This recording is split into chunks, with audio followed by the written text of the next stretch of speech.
UC Radio. Pasión en movimiento presente. Deporte motor.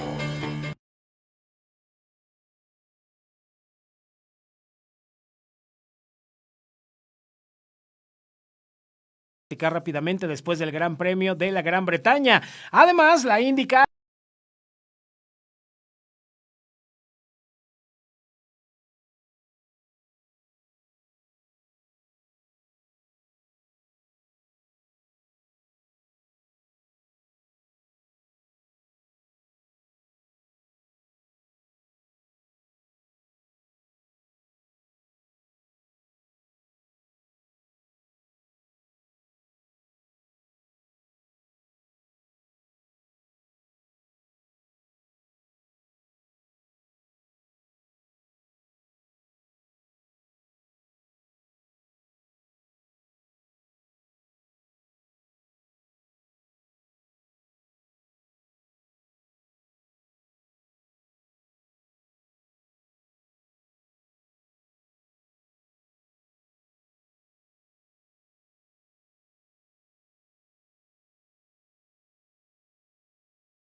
y de deportes motor, bueno, como tal, no es nada más ni nada más que el BMW Serie 3. Cumple 50 años de estar llegando a la comodidad de su casa desde aquel 1975 y bueno, el primero fue el E31, ¿sí?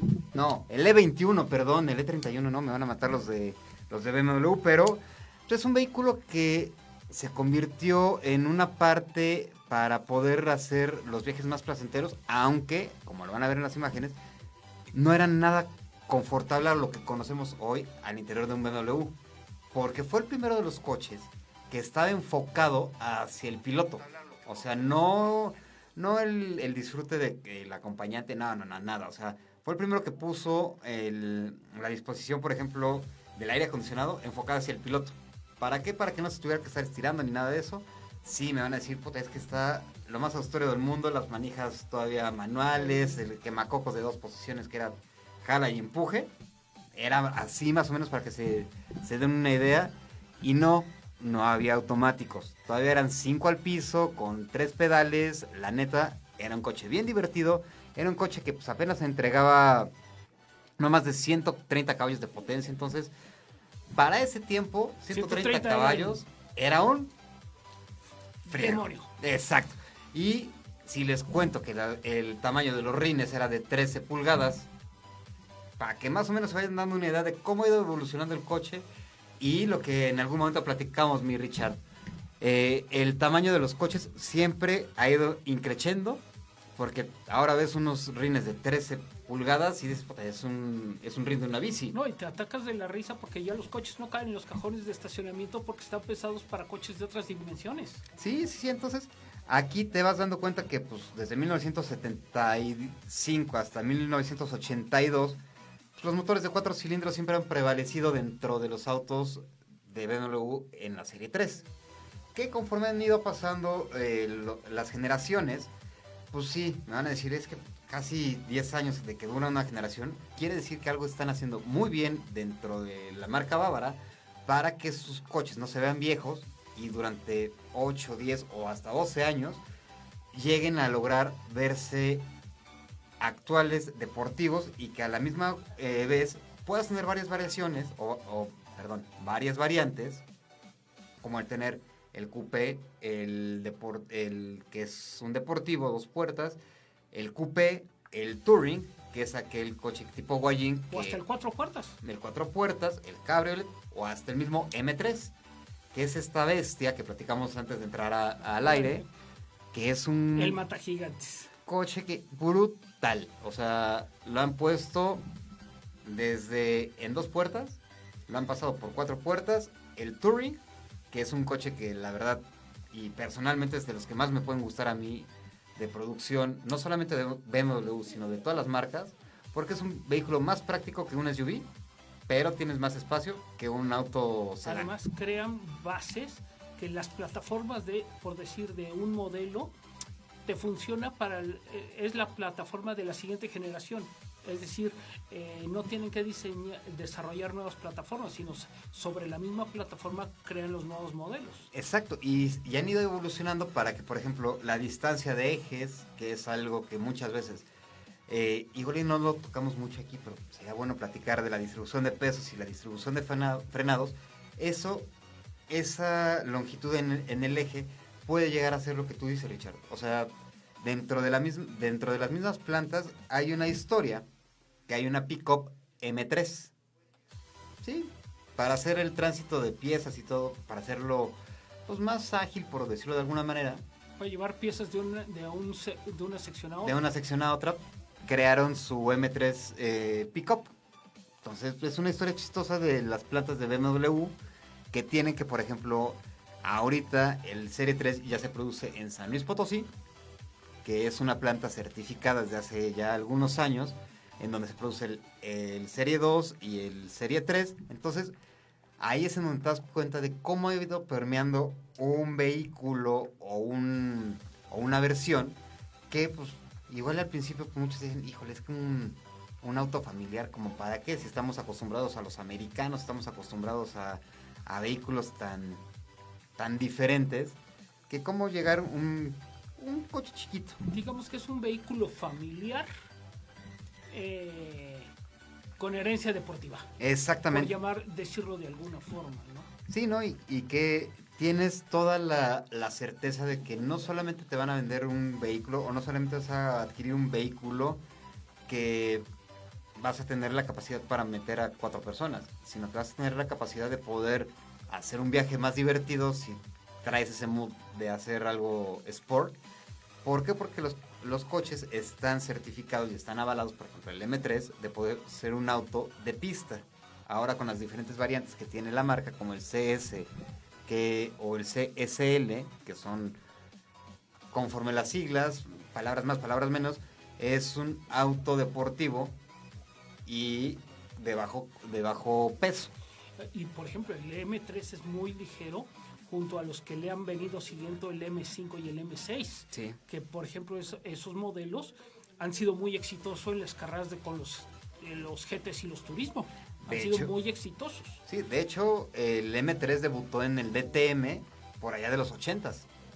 Y sí fue, bueno, cuenta la historia que fue muy complejo el que la asociación alemana les diera el visto bueno para poder incursionar dentro de las carreras de DTM. En esa época, en el DTM, pues, sucedió una cosa.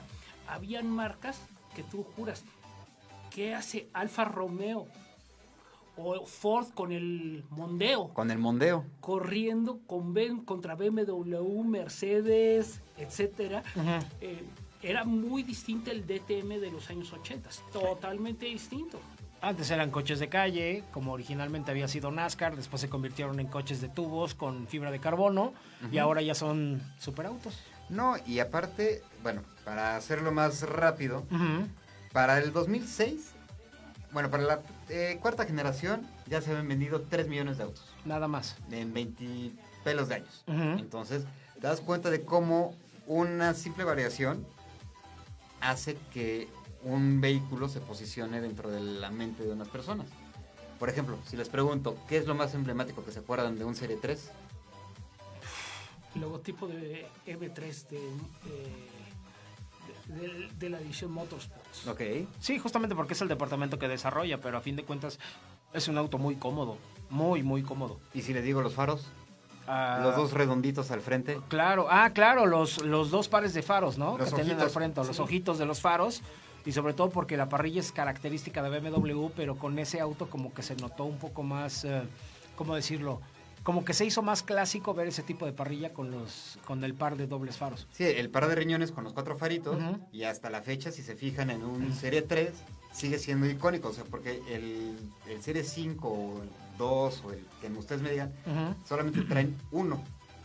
Pero este trae 2. Y este trae 2 desde hace 50 años, entonces son detalles que muchas veces, por ejemplo, los apasionados de la marca, los bávaros, sí es en lo que dicen, me puedes modificar la parrilla, que también ese es un tema aparte, ¿no? O sea, que cuando les ¿Me metieron puedes- los riñones, la riñonera más grande, dijeron, no, a mí no me tocan los faros. Me Ujú. puedes cambiar cualquier cosa menos los faros. Sí. Sí. Entonces, sí es algo que muchas veces pues, lo podemos dejar pasar. Como tú dices, mi Richard, pudimos dejar pasar el Mondeo, pudimos pasar el Giulia, pudimos dejar pasar vehículos que pues al final del día pues sabemos que existieron, sí, pero que 50 años después se sigan produciendo y sigan teniendo esa variante dentro de una marca Y es aparte bien que complicado. sigan teniendo esa aceptación. Sí, sí, porque el nivel de ventas y el nivel de posicionamiento del vehículo acaba siendo completamente enfocada hacia lo familiar y más ahorita que está en la parte electrificada, que es ya un boom que pues, tienes la puesta a punto para poderlo hacer híbrido y de ahí poderte llevar Que son los Serie I. exactamente con la tracción integral y con las diferentes formas para poder hacer que pues, el vehículo se siga posicionando y que se siga haciendo de una manera más elegante y que siga siendo un top of mind para los chavos que quieran empezar a buscar un nuevo vehículo, ¿no? Entonces, creo que esto es algo que sin duda puede ser un gran referente para los apasionados de la marca. Y resulta que quien compra su primer BMW se casa con la marca, Sí. generalmente. Sí, y como dato anecdótico, la primera planta de BMW no fue la de San Luis Potosí, fue la de Lerma. Ahí en donde está, si ustedes van sobre la carretera México-Toluca, del lado derecho, en la altura, van a ver una agencia de BMW. Hacia atrás hay una planta inmensa, la cual está hecha, o bueno, fue hecha para hacer autos blindados por allá de 1994, cuando México está en plena crisis. Por allá empezaban a hacer toda la parte del blindaje de autos y empezaron a hacer toda la cuestión para que la gente pudiera confiar más en la marca. Que empezaran a saber que se pueden hacer BMWs en México y que no tienen esa bronca de poder decir, híjole, es que es a través de un importador. No, que quieres un BMW, ya está hecho en México. Y de hecho hay un dato anecdótico que hay un Franklin, como ellos lo nombran. ¿Por qué? Porque eran diferencia de milímetros, pero por el reglamento alemán dijeron, aquí no vamos.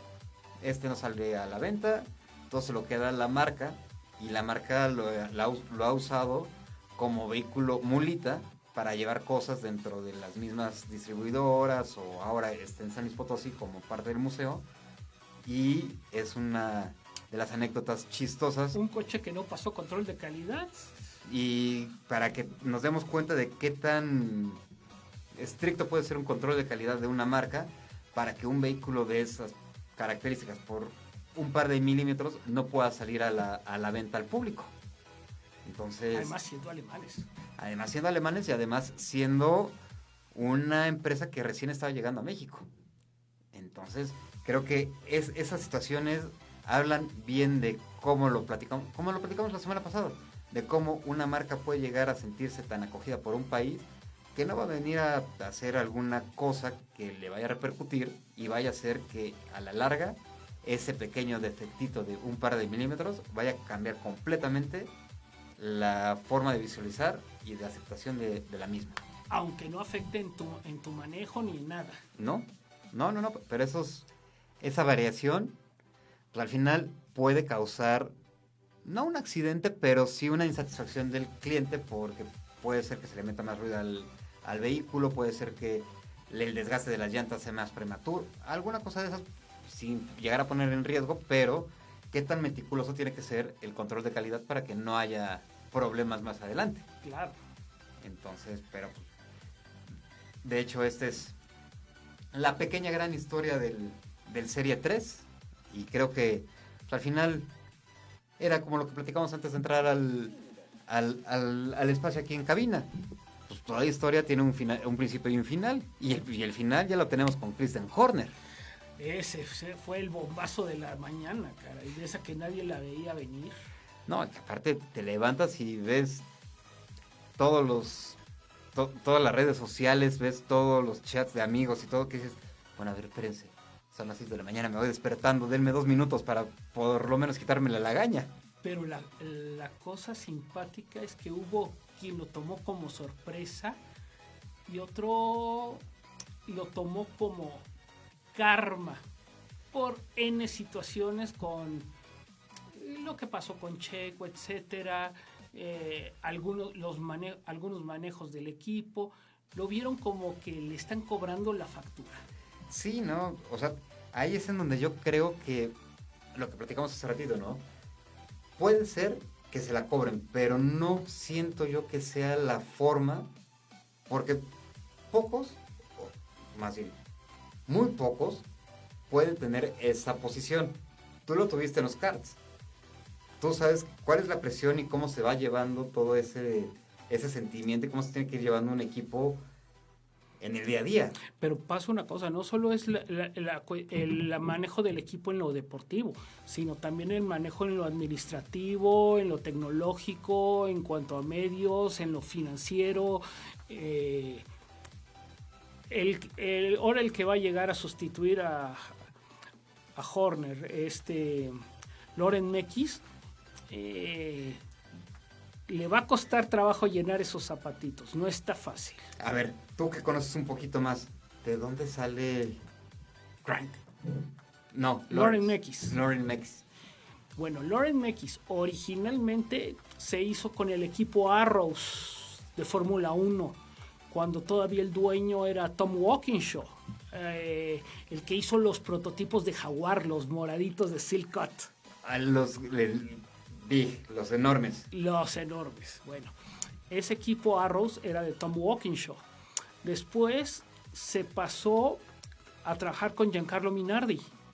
En el equipo Minardi de Fórmula 1. Antes de que lo vendieran al equipo, a un australiano que tenía una línea aérea, y después le cambió el nombre a European Minardi. Que fue cuando entró Alonso. Ahí debutaron a Alonso. Sí, no soy aloncista, nada más me hice un poco de historia. Y de ahí se fue a Toro Rosso. Después de ahí pasó un periodo de unos añitos trabajando en la FIA. O sea, lo que hay que reconocerle es que debe tener unos conocimientos en cuanto a reglamentos y manejo de las situaciones legales, que es así. Mis respetos. Y después se fue a Ferrari, con todas las épocas malas de Ferrari, con tantos cambios de team principal como Arrivabene y el otro cuate, por ejemplo Arrivabene, ¿por qué no duró en Ferrari? Porque él era el cuate de mercadotecnia de los cigarros de la tabacalera Philip Morris para Marlboro. Entonces no es lo mismo el marketing de unos cigarros que el marketing de un equipo de carreras, y sobre todo de Ferrari. Y después de ahí se lo jalaron para que manejara lo que ahora es los Racing Bulls. Dijo que tampoco debe ser fácil. Y te digo una cosa, no lo ha hecho mal. Por lo menos el coche de Racing Bulls ha sido un coche consistente. En algunos puntos llegó a estar mejor en calificación que los mismos Red Bulls. Es decir, estaban empezando a hacer cosas muy buenas con los Racing Bulls, y ahora el que va a tomar el lugar de Loren Mekies en Racing Bulls va a ser un despedido de, no me acuerdo si de Alpine o de Renault, en cuál de las dos fases, Daniel Premain. Es decir, que ahora van a empezar a parchar a Racing Bulls para tratar de medio salvar lo que pasa en Red Bull. Ahora el equipo chico va a salvar al grande, mientras que el grande le mandaba a los pilotos al chico, ¿no? No, porque van a tener que seguir teniendo comunicación, porque ahorita lo que platicamos fuera del aire, Horner con Marco fueron los que empezaron a buscar para la licencia de Armin Lindblad, que solo tiene 17 años. Entonces va a seguir teniendo como van a buscar, no lo van a subir al Red Bull luego, lo tienen que subir a un Racing Bull. Y aquí viene, ¿a quién cortas? ¿A Hadjar o a Lawson? Y el problema es el que se va a quedar chiflando en la loma, porque ya no tiene ni a Honda ni el apoyo de Horner. Es que va a pasar con Yuki. Híjole, es que Yuki sí, pues lo que platicamos hace ratito, ¿no? O sea, que todo segundo piloto de Red Bull siempre se ha visto perjudicado, si no es que está acabando su carrera en Red Bull. Ahí es donde se han acabado a cuántos, Berger, Alguersuari, Speed, ahí acabó Mark Webber. Pocas historias de éxito se han podido salvar. Pasaron y los desecharon a Alex Albon, a Daniel Kvyat, y me puedo seguir, o sea, la lista es interminable. Ellos se alimentan de pilotos y escupen lo que no les funciona. No, y que aparte de todo, o sea, cuando salen de Red Bull, los vemos en otras categorías hacer muy buenos papeles. O sea, los ves en Fórmula E, los puedes ver en Resistencia, y dices, bueno, pues no eran tan malos. O sea, simplemente lo que está pasando con Lawson, ¿no? Que lo bajaron de Red Bull, ok, no está dando los grandes papeles, pero por lo menos está siendo un poquito más consistente. Y pasa una cosa, Lawson se ha entendido mejor el Racing Bull que lo complejo que era el Red Bull, el RB20. Entonces, una por otra. Pero, por ejemplo, ve a pilotos que ellos desecharon, qué buenos resultados han dado. Por ejemplo, Carlos Sainz, sí. Alex Albon. Sí, ¿no? Y que eran pilotos que no tenían mucha expectativa dentro de la línea de Red Bull. El año pasado Alex Albon se echó el equipo a Williams al hombro. Sí, y ahorita no están pudiendo ninguno de los dos. Bueno, Sainz. Más que nada, están parejos. El problema está en que pueden ser muy rápidos, pero en términos de estrategia y confiabilidad, ahí es donde la puerca torció el rabo. Ahí es donde no están funcionando, aunque de pronto ves que los pilotos llegan a Q3, acaban en puntos, unas sí, dos no, atínale, pero al fin y al cabo ya no son el último equipo de la parrilla, ¿no? No, de hecho era algo que platicamos hace algunas semanas, ¿no? Que ahorita ya no hay un equipo que se vaya en ceros. Que se vaya en ceros. Por lo menos ya el pastel se divide entre los 20, ya tú sabes cuántos ceros más quieres a tu cheque al final de año para pues, ver cuántos puntos más le metes al campeonato, ¿no? Sí, ya se acabó esa época de los Marussia y los Caterhams que se iban en blanco, ¿no? O sea, ya se acabó eso. O es más, hasta ya cualquier equipo, ya cuando ves que el equipo Tech Sauber ha logrado sumar más puntos en las últimas carreras que los Red Bulls, porque ellos los dos coches cuando se meten a los puntos se suman bien, o mientras que el otro equipo se está volviendo un equipo de un solo coche. No, y eso es lo peligroso, o sea, estamos viendo el acabose de una época de un liderazgo como era Red Bull, y que ahorita, sí, si no es por Verstappen no sumarían puntos ni a golpes, o sea, sí, pobre Yuki, pero pues tampoco le está teniendo todas consigo. No, Yuki, yo creo que, y me va a dar lástima porque me cae muy bien, es Yuki. Sí, no. Por ejemplo, a mí, en lo personal, como piloto, me cae mejor Yuki que el caeme bien de Lawson. ¿En serio?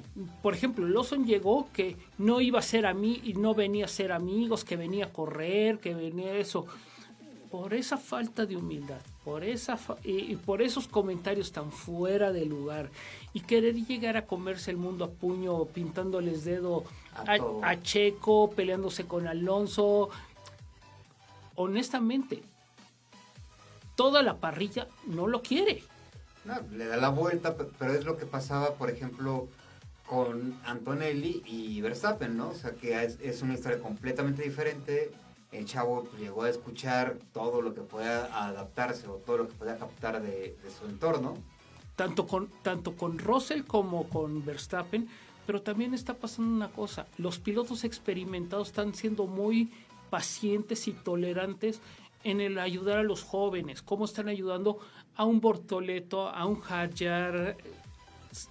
Que la humildad se les nota, o sea, y que pues, quieren aprender y al final, lo hemos dicho muchas veces, o sea, son pilotos que ellos crecieron viéndolos y que ahora están compitiendo con ellos, entonces, ¿qué puedes hacer? Pues, Por ejemplo, absorberlo. después de que Kimi Antonelli se llevó a Max Verstappen, Verstappen de hace unos cuantos años se hubiera bajado a quererlo cachetear. Sí, lo agarra a cascazos al güey, o sea... Pero ahorita fue de no, esto, pasa esto. Y lo mismo, cuando fue está dando un comunicado de prensa a Verstappen, y en eso llega Bortoleto, deja de dar la entrevista que estaba dando y le dice, no, pasó esto, me pegó esto. Y al final llega Bortoleto y le dice, oye, muchas gracias por tus consejos y apoyo. Eso es uno. Bien por los novatos de demostrar humildad y bien por un 4 veces campeón del mundo decir estamos corriendo igual, somos compañeros de profesión, en apoyarlos, ¿no? Porque como siempre he pensado, todo gran campeón siempre ve llegar a su sucesor. Sí. ¿A qué me refiero? Así como Senna vio llegar a Schumacher y así han sido los cambios generacionales.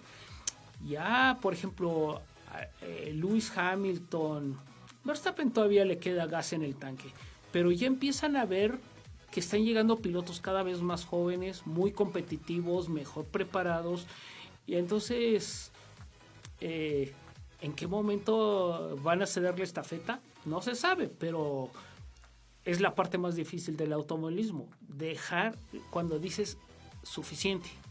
Es la parte más complicada, el saber decir, se acabó. Sí, veía un documental hace unas semanas, o sea, fuera de contexto, o sea, no es de automovilismo, era de Roger Federer.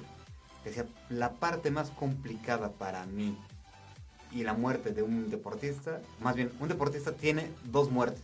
Una cuando se retira y la otra cuando le toca. Exacto. Y sí, o sea, dejar, en nuestro caso, dejar el casco, el Nomex y los guantes colgaditos, no sabes hasta qué momento, o sea, pues, el mismo Alonso lo ha dicho, o sea, yo no me voy a ir hasta que no me sienta viejo. A ver, o sea, sí, tienes 43 años, pues sí, pero ya vienen chavitos que... Ya se están peleando por la licencia a los 17. Que tú tenías 20 y ellos apenas iban haciendo, o sea, sí hay que empezarle a ver... Yo por eso me retiré de correr en los karts, porque ya cuando sabía que me tocaba correr contra chavos que podrían ser mis hijos, dices, bueno, ya el tiro no está parejo. Sí, no. Estos se bajan enteritos y uno se baja fundido. Y ya que te empiezas a contar los moretones en las costillas, el dolor de espalda. Entonces ahí esa fue una parte, pero dices, si me retiro es porque me retiro en serio. Porque si empiezas con no, otro añito, te la vas alargando. Y esa es la parte complicada. Sí, ¿no? Y ahí es en donde te das cuenta de que los años no pasan en balde, que mejor, sí, te puede seguir gustando, pero lo haces ya como por hobby, no con esa constancia como para estar peleando un campeonato y todo. Pero yo creo que este cambio generacional, así como lo estamos viviendo, tanto en la parte técnica de Fórmula 1, pues creo que está bastante interesante y sigue abriendo las puertas para lo que pase de aquí a final de temporada o a final del descanso veraniego. Y pasó una cosa, están saliendo tan buenos los novatos de estas últimas generaciones que para que los pilotos de F2 encuentren acomodo en la Fórmula 1 Les está costando y se están yendo a otras categorías. generalmente a indicar. Están probando, como Marcus Armstrong, como Christian Lundgaard. Pero en esa época todavía había posibilidades de piloto de prueba o de reserva. Ve, Drugovich nunca se va a subir un F1. Por más lana que traiga. Por eso prefirió irse a correr a Aston Martin e irse a correr Le Mans. Entonces, ¿qué es lo que pasa? Y Y conforme vienen estas nuevas generaciones de F2, si no tienes una muy buena relación con un equipo, los chavos, aunque sean unos pilotazos, no van a encontrar acomodo. No, y hablando de IndyCar, pues Mid-Ohio creo que no nos defraudó para nada. Digamos, Bueno, sí. nos demostró que el señor Alex Palou es humano. Una cosa que me agradó mucho, sus 2 errores de Palou fueron en la misma curva, en el mismo lugar. Yo por un momento pensé, ¿serán frenos? ¿Serán frenos? Otro piloto hubiera echado debajo del camión al equipo de, no, falla mecánica, eran los frenos, era esto, era lo otro. Él fue lo suficientemente ¿Maduro? sensato de decir, error mío, me dolió perderla. Y además, nunca puedes escatimar que Dixon venía cuánto tiempo, pero Dixon traía una mejor estrategia, traía un mejor ahorro de combustible, y cuando se dio cuenta, Palou ya lo tenía atrás. Cuando metió su Ferrari, se lo comió. No, y ahí es donde te das cuenta de que sí, ok, Palou está dominando a placer la categoría. Ya ganó la Indy, que era lo único que le faltaba, y ganar en el óvalo, que ya lo hizo. Pero pues ahorita sí te pones a ver cómo empiezan a esclarecerse con vistas a final de temporada, aunque todavía falta un ratito. Por ejemplo, este fin de semana es fin de semana con carrera doble, el double header en Iowa, en el óvalo, que es un ovalito con mucho truco. Para quien le guste la historia, es la pista de Iowa, la diseñó Rusty Wallace, el piloto de NASCAR. Era una pista exprofesa para NASCAR, pero los IndyCars han dado muy buenas carreras en las nocturnas de Iowa. Y es lo que le gusta a la gente, o sea, ok, más allá de que puedan compartir en algún momento pista, pero es lo que hace ameno, por lo menos para mí, el poder ver 2 categorías gringas. NASCAR con IndyCar no las van a poder juntar en un fin de semana por una poderosa razón. El hule que dejan las llantas de los NASCARs, las Goodyears, no se llevan con las Firestone. Eso es lo que pasaba en Texas, por eso pusieron el aditivo con el que se acabaron la pista, el PJ1. ¿Y qué es lo que pasaba? Las llantas Firestone nomás tocaban la parte donde estaba el PJ1 o había hule de los NASCAR, y era como entrar en jabón. Entonces, no pueden coexistir, y menos en un óvalo. Pero lo que vamos, son carreras entretenidas. Te dan el paquete de 2 carreras en el mismo fin de semana. Lo que volvió muy cara para el aficionado a la carrera de Iowa es de que ponían conciertos muy buenos, generalmente de música country, pero conciertos muy buenos que la gente va más por los conciertos que por las carreras. Lo que sucede con la Fórmula E. Okay. Así como hay carreras con conciertos, Ajá, hay conciertos con carreras. Y eso es lo mismo que pasó, y por eso hubo un tiempo que se encareció mucho las carreras de Iowa. Sí, porque preferían pagar el boleto para ir a ver a los conciertos. A los conciertos y para el ambiente que se vivía, que por lo mismo que estaba pasando ahí adentro. Exactamente. Mientras que, por ejemplo, las carreras grandes, por ejemplo, las 500 millas de Indianápolis, está muy claro y tienen marcados sus horarios de que no se te encimen conciertos con carrera, te los cobran por separado, todo está, y tienes conciertos, no el día de la carrera, nada más la parte de la música electrónica en la curva 3, lo que es el Snake Pit, que vaya que se pone pesado y fuerte, porque se toman hasta el agua del florero. Pero por ejemplo en Legends Day generalmente los conciertos son de música country, y digamos que lo que es el Carb Day son conciertos de música de rock de los 80s, 90s. Entonces tienen mercado para todos los conciertos y los llenan. Hay de gustos a gustos y los llenan. Pero no te cobran grandes fortunas por meterte un concierto. ¿Cuánto te cuesta un concierto, por ejemplo, en Indy? A excepción del Snake Pit, que es caro, el de la música electrónica, Los conciertos están en alrededor entre 35 y 45 dólares. Decides si comprarte una pierna de pavo o entrar al concierto. Exacto. Aproximadamente. Pero además lo más simpático es que al concierto te dejan entrar con tu hielera. Ok, entonces ya no tienes que consumir adentro del concierto. Exactamente. Es decir, son de las tantas bondades que te puede dar un IndyCar a diferencia de otras categorías. Sí, que como nos los has platicado, ¿no, Richard? Que muchas veces la experiencia de ir a IndyCar es completamente abismal a ir a cualquier otra categoría, ¿no? El otro día le mandé a nuestro amigo René, que se va a Monza, los precios de cuánto te estaba costando comer o comprar algo en Silverstone. A ver, pagar en Silverstone por una hamburguesa el equivalente a casi 23 dólares americanos por una hamburguesa. 500 pesos por una hamburguesa, no. Y menos en un autódromo. O sea, y tú y yo sabemos perfectamente bien que los autódromos en México no son baratos. Nunca, bueno, en ninguna pista del mundo han sido baratos.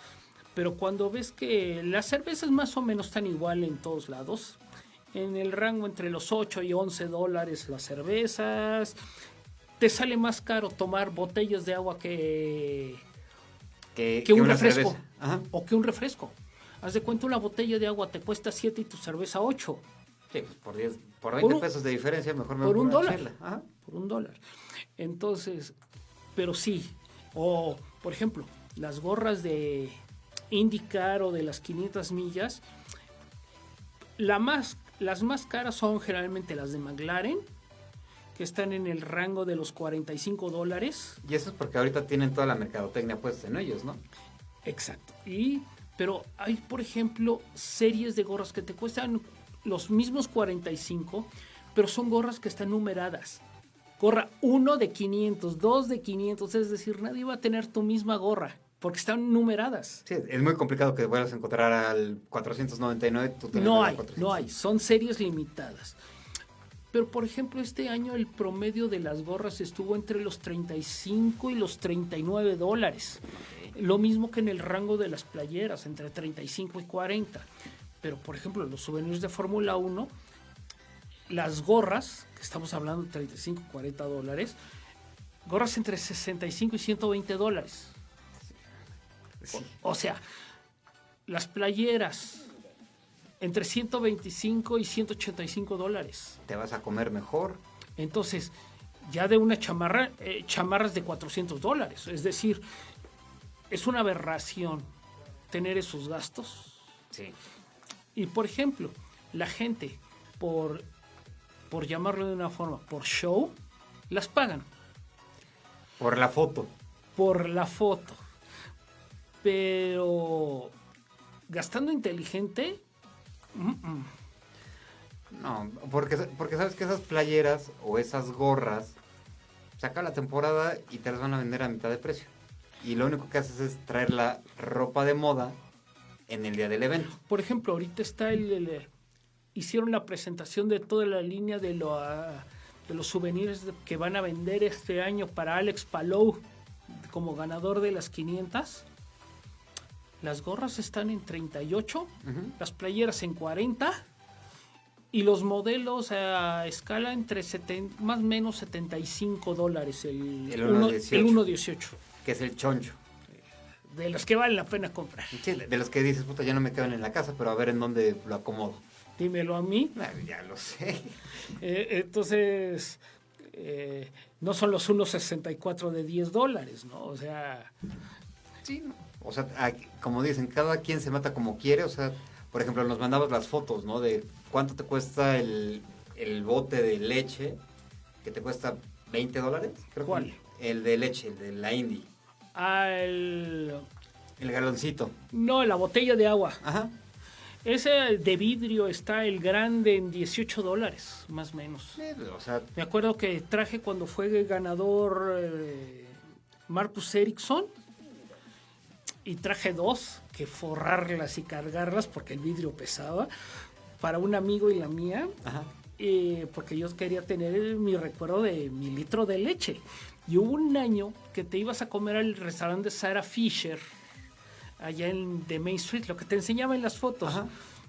y en la compra de 2 cervezas te servían tus cervezas, te las servían en tu botella de leche. Ok. Y era gratis.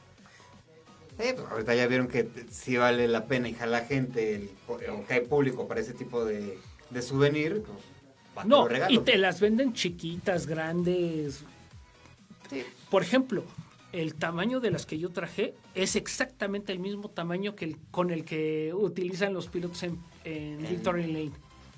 Es que Es ahí decir, es un 1 a 1. No, y ya platicaremos y ya haremos que Richard nos mande toda su memorabilia que tiene en el celular, porque la neta tiene muy buenas cosas para poderlas compartir con ustedes y más o menos vean cómo es el museo de IndyCar y que también, por más malo que seas o por el mejor fotógrafo que seas, siempre la foto va a salir perfecta. Y el nivel de detalle que tienen, por ejemplo, los spots para los autos de los 1911, 1930, 1960, son una réplica exacta de cómo eran los garages Eso es en ese momento. en esas épocas.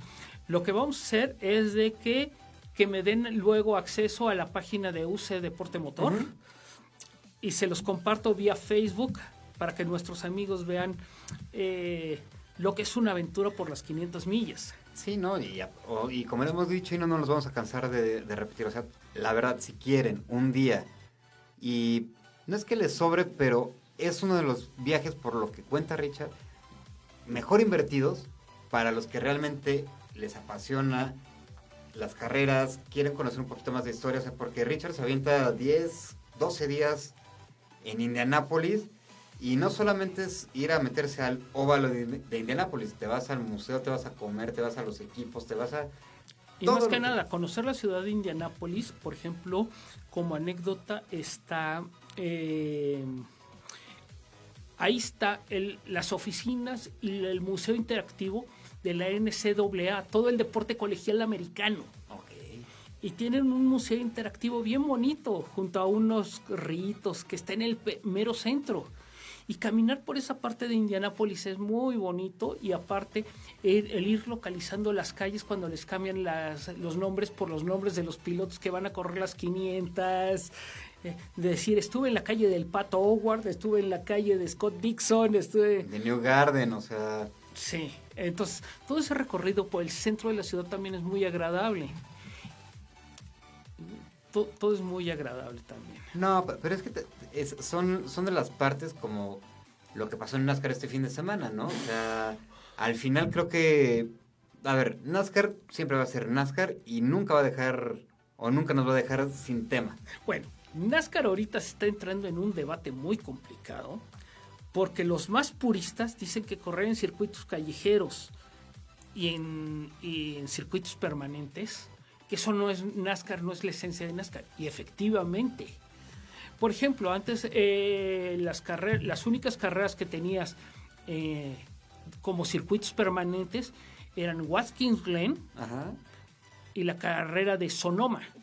Que sí. Justamente este fin de semana corren en Sonoma. En Sonoma, originalmente la pista no se llamaba Sonoma Raceway, se llamaba Sears Point. Y después cambió el nombre. Y de los primeros ganadores en Sears Point era Jeff Gordon. Imagínate, ya el infierno se congeló, pero... Sí, bueno. ya tiene algunos Entonces, adeptos. Empezó esa polémica de que si... esa fue una parte de la polémica. La segunda, que de la forma en que ganó Shane Van Gisbergen aquí en México, que no era posible que un piloto que estaba en el lugar 30 del campeonato, por un buen resultado en un circuito callejero, porque le da muy bien a los callejeros, se meta a los playoffs. Pero entonces está ese debate de si el piloto que nada más gana en los callejeros debe ser elegible para playoffs, ¿no? Es decir, tiene cierta lógica, pero más que nada, los callejeros y los permanentes están llenando y están funcionando porque están atrayendo gente. Es que NASCAR o se quedaba en los óvalos y moría. No, también le llegó el cambio generacional de que los que iban a las carreras de NASCAR generalmente eran personas grandes. Rednecks. No, personas mayores. Ok. Que desde Richard Petty son aficionados a NASCAR y siguen, aunque siguiendo al equipo de Richard Petty, y así fueron cambiando las generaciones, ¿no? Pero ahora lo que ellos quieren atraer es público joven, lo mismo que está haciendo la Fórmula 1 vía redes sociales, vía el Drive to Survive, vía esa forma. Entonces empezaron esas polémicas. Pero aquí el fin de semana pasado, que Shane Van Gisbergen les ganó en Xfinity y se los volvió a planchar en Cup. En Cup. Es decir, solo otro piloto había tenido ese resultado de barrer el fin de semana, que es Kyle Busch. Uy, y el apellido Busch en NASCAR. Pero Kyle Busch se echó lo que llaman ellos de swipe, la barrida. Ganó Trucks, ganó Xfinity, ganó Cup. Es decir, nada fácil. Corrió 3 carros el fin de semana y ganó las 3. Bueno, en el caso de del fin de semana, un piloto que viene de los Viet Cars australianos, muy bueno. Él competía contra Scott McLaughlin, el que está en IndyCar. Y los entonces, australianos no son perita fácil. No, hay corres contra buenos, malos e hijos de la fregada. Y contra las bardas. Y ahí se dan con todo. Bueno, entonces la cosa está en que ha sido muy dominante Van Gisbergen. Pero también hubieron cosas dos muy importantes. Hubieron cosas también muy importantes como que más por estilo de la Fórmula 1, pasaron conversaciones, ya más redes sociales, de las comunicaciones de radio, de Alex Bowman, cómo mandó a Calacas a Bubba Wallace, que lo puso en sentido contrario, porque se vinieron dando 2 vueltas hasta con el molcajete. Ya es su cliente para el calendario. No, pero de pronto se oye la voz de Bowman con el spotter que le dice: no estoy corriendo bien contra este pi. Se iba el minuto de las expresiones hasta que lo giró y lo mandó. Pero esos ya traen una historia desde el año pasado. Que se las tenían bien guardaditas. Que se las traían bien guardaditas. Bueno, y aquí lo que estuvo también de miedo es, siempre sabemos que en los circuitos permanentes, si algo va a sufrir son los frenos. Sí.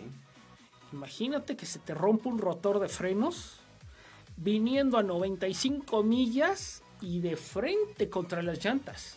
Se ve en la cámara a bordo que da un golpe del lado derecho porque trató de disminuirle velocidad. Pero a 95 millas multiplicado por 1.6 vienes en la R de rapidito. Arriba de 200. Vienes en la R de rapidito. Y que te va a doler el madre. Y que vas a llegar hasta las llantas. Y te vas y se encajó. Pero es porque una fractura. Imagínate romper un disco de frenos. No, ¿qué tanto desgaste y qué tan caliente debe de venir para que se pueda romper? Porque normalmente un rotor o un disco de frenos no se rompe. O sea, ni en un choque de calle o en un choque fuerte no lo rompes. Yo, por ejemplo, tengo como algo de mi memorabilia un rotor de frenos, un disco, de un coche de Target de Chip Ganassi de Bruno Junqueira. Y lo tengo hasta con los barnices térmicos y todo, y ahí tengo mi rotor. Algo de memorabilia, algo de historia de Bruno Junqueira, que se retiró hace como 2002. ¿Tanto? No, 2003. No, ese disco lo traje de Denver en el 2003. Ese lo cargué desde Denver. Hijo, no, bueno, o sea, ¿qué no tienes tú en tu memorabilia, mi Richard? Pues recuerda que el año pasado traje resorte. Traje un resorte de un Penske. Nada más. Y ya cargaste un ring de... También cargaste el ring del año pasado que nos contabas, que los de Bridgestone. No, los de Firestone. No.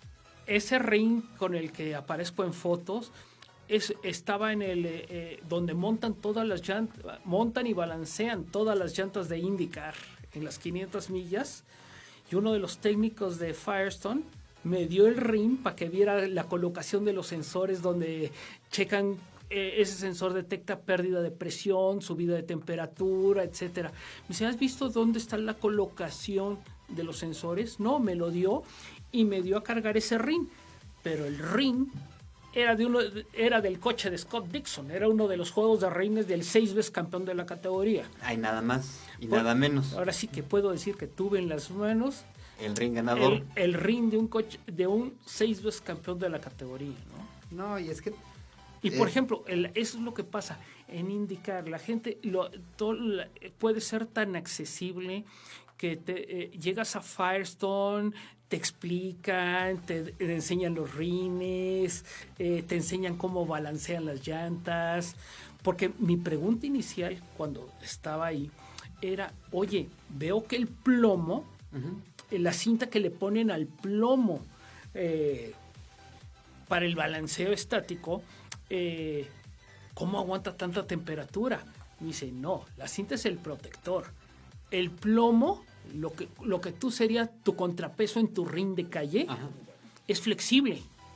Le dan la forma y una cinta plateada térmica que aguanta muy altas temperaturas. No es la que conocemos normalmente. No. Ese nada más sirve como medida de seguridad para que no se caiga la plomada y pierda el balanceo de la llanta. No, pues el perder el balance de esas velocidades, sí te andas metiendo un socotropo.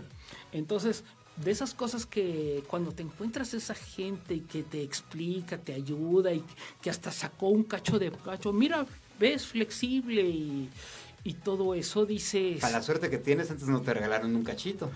De eso que dices, caray, esta gente es feliz cuando les preguntas por su trabajo.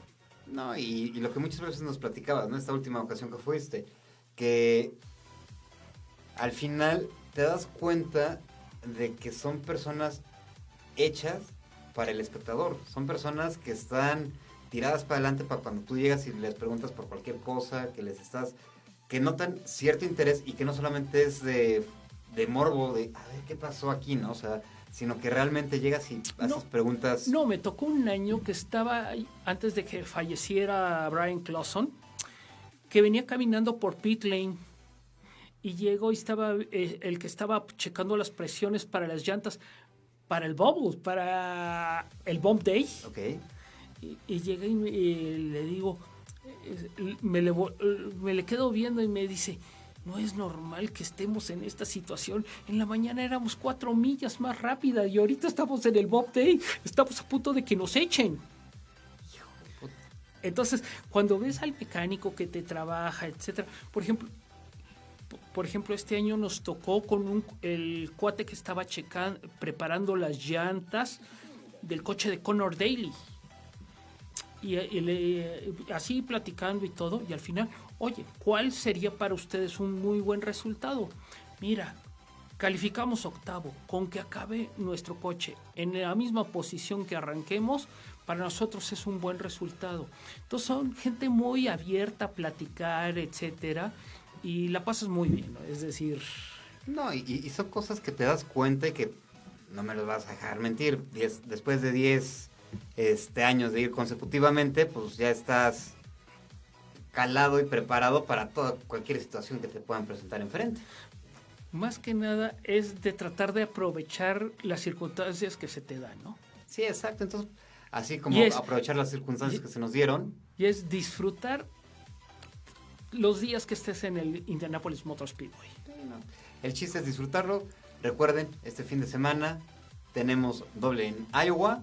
En Iowa. ¿Qué más se me está viendo para este fin de semana? Si más mal no me equivoco, esa es la próxima semana, las 6 horas de Sao Paulo del WEC. Del WEC, que por fin regresamos después de Le Mans. Y después de la de Sao Paulo, ahí nos estaremos viendo en septiembre en la pista de Austin. Porque alguien se va a ir a Austin a cubrirlo completamente las 6 horas. Entonces, ya después de haberse curtido en las quinitas de Indianápolis, me voy al Lone Star Le Mans en Austin. Entonces, pues, bueno, ¿y quién se queja ante esas rachitas, mi Richard? Digamos que trato de pasarla bien. Y como siempre, pues, nosotros también la pasamos muy bien. Otro miércoles.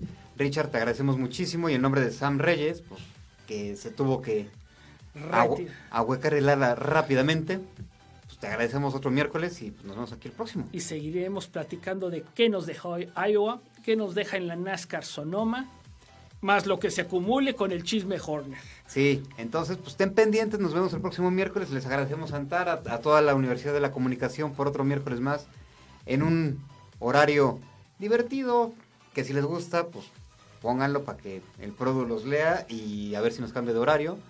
Y pues ya nos vemos el próximo miércoles. Soy Joaquín Camino, alias el Juaco, como me quieren decir. Nos vemos aquí el próximo miércoles y mi Richard, vámonos. Pues, bandera cuadros. Fuímonos. Game over.